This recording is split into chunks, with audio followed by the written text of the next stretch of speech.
Hervé Pillot, bonjour. Bonjour. Alors, on ne vous présente plus, mais je pense qu'on peut dire que vous êtes l'agriculteur le plus connecté de France. Alors, le plus connecté, je sais pas, mais dans le plus connecté, je pense, oui.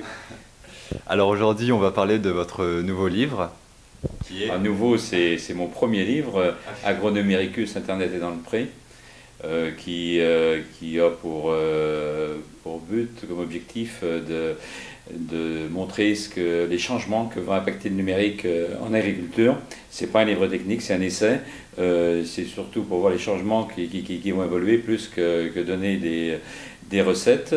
J'ai écrit ça pour les agriculteurs d'abord, pour démystifier un certain nombre de choses, les étudiants en agriculture, mais également l'ensemble des consommateurs, c'est-à-dire tout le monde.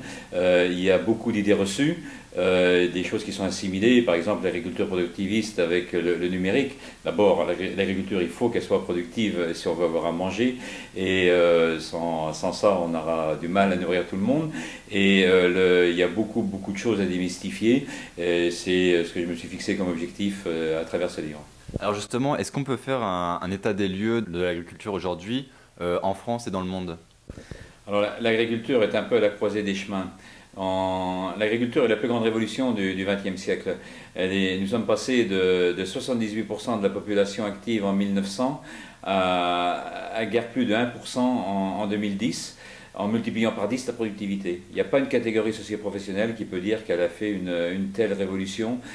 Donc là, on arrive à un point où les agriculteurs sont malgré tout encore nombreux, en capacité de produire, mais on ne pourra pas baisser beaucoup en nombre de producteurs, alors, ou d'acteurs, on va dire, de l'agriculture, plutôt que de producteurs.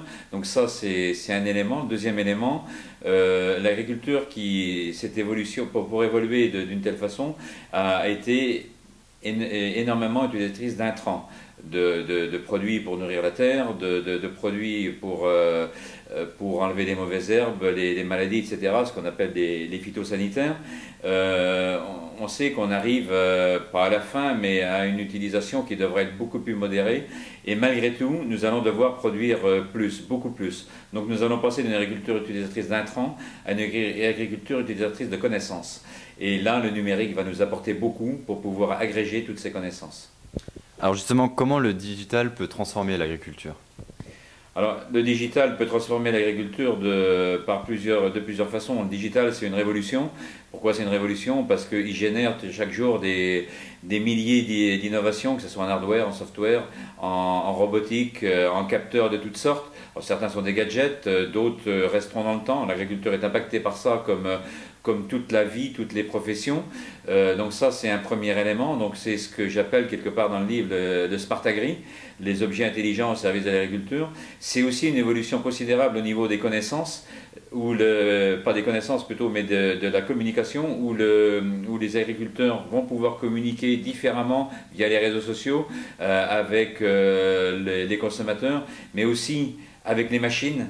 Et ce qui est nouveau, c'est les machines qui parlent aux machines grâce au numérique. Et le troisième élément, qui est le plus important, je pense, c'est l'information qui est fondamentalement modifiée dans sa façon de l'émettre, la façon de la recevoir, de la stocker, la façon de la traiter. C'est tout l'enjeu du big data qui va également impacter l'agriculture. Et c'est à travers ça, à travers ces informations, cette connaissance, que nous allons pouvoir évoluer considérablement. Parce que si les intrants vont être moins disponibles demain, c'est même pas une question de société, même pas une question de réglementation, on en aura peu ou pas ou très peu.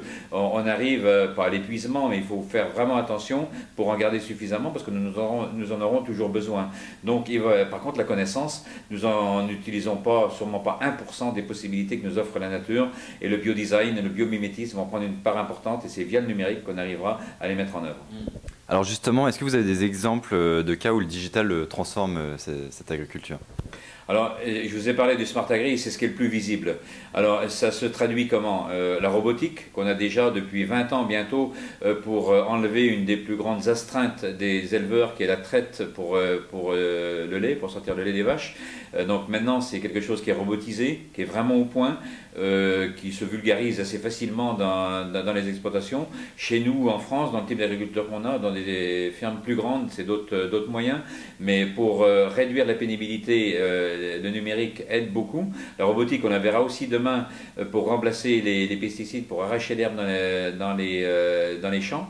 Il y a déjà des robots qui existent, mais c'est aussi tous les logiciels que nous avons pour nous accompagner, pour les notifications que nous avons à faire, pour le suivi de nos exploitations, toutes les OAD, outils d'aide à la décision, qui sont très nombreux, et puis la présence des agriculteurs sur les réseaux sociaux de plus en plus grande pour commercialiser, pour discuter entre nous, pour discuter avec le consommateur. C'est des exemples à travers lesquels on commence à voir un impact du numérique sur l'agriculteur.